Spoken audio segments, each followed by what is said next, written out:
We recently had this window fall out of the building in this basement because they didn't actually hook this aluminum frame into the 1920s frame. They just had some caulk on the outside to hold it in for about 30 or 40 years.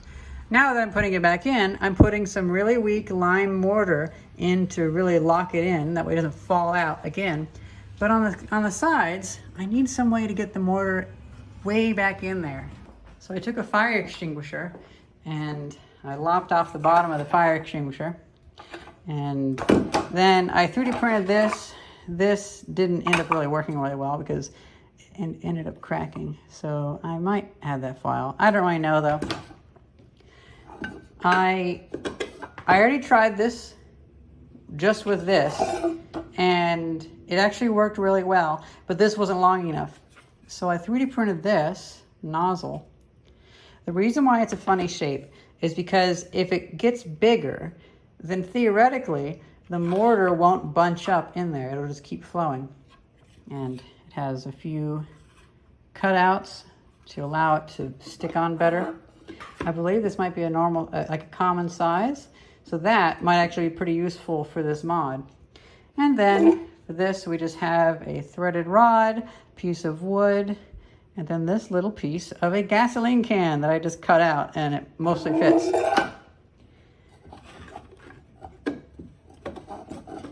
Well, let's see if that nozzle works as well as I hope it works. You know how there's always these weird old tools at yard sales and flea markets? Well, this is exactly how those tools come about. Somebody needed one, and so they made it.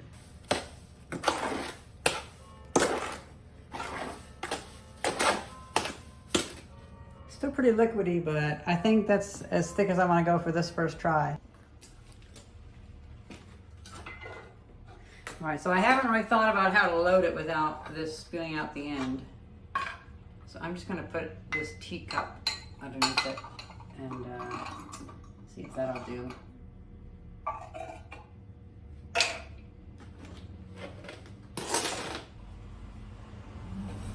I should 3D print a funnel, but I didn't.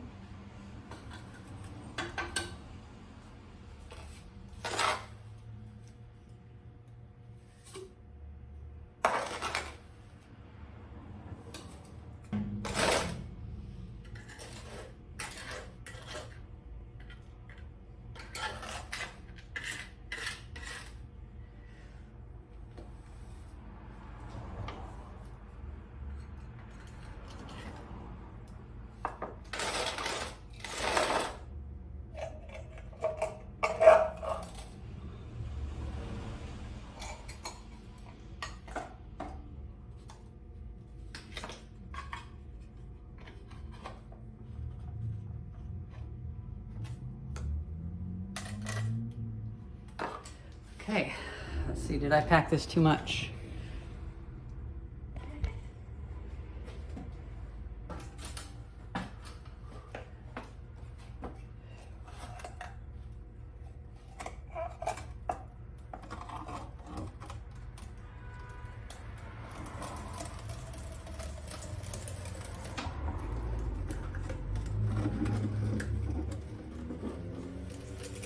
I did not, look at that.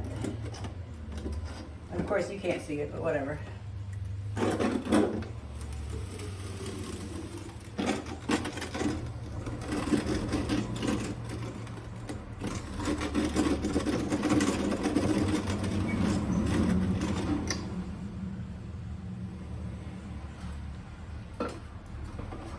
It actually worked.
I'm gonna try up there this time.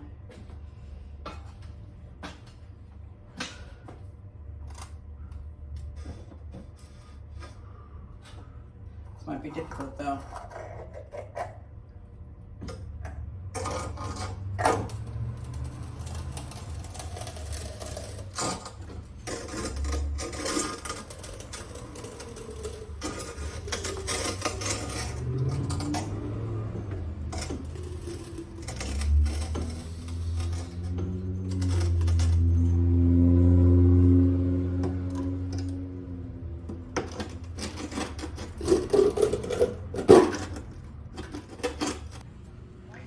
It's a real pain in the butt because it's so narrow and there's so many pieces sticking out.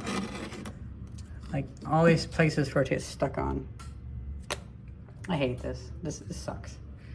This sucks. But at least I got some up there. If it can just harden to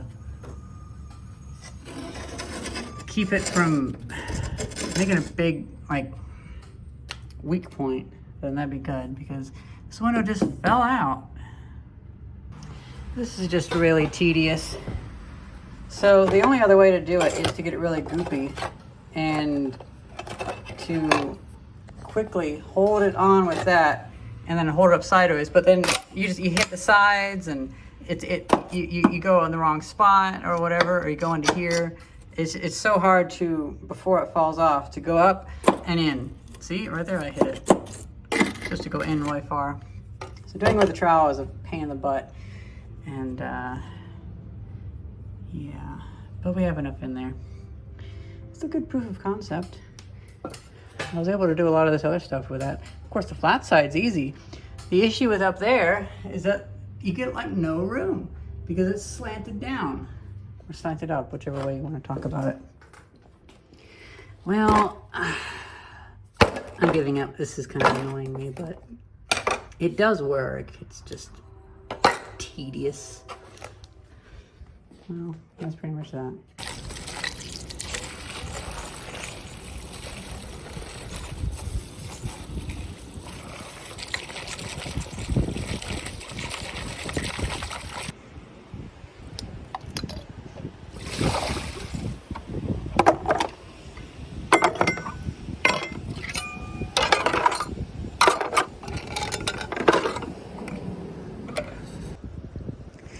Well, that's pretty much that. It does work, and I probably could push even more solid mortar through there, grittier, less moisture mortar, whatever you call that.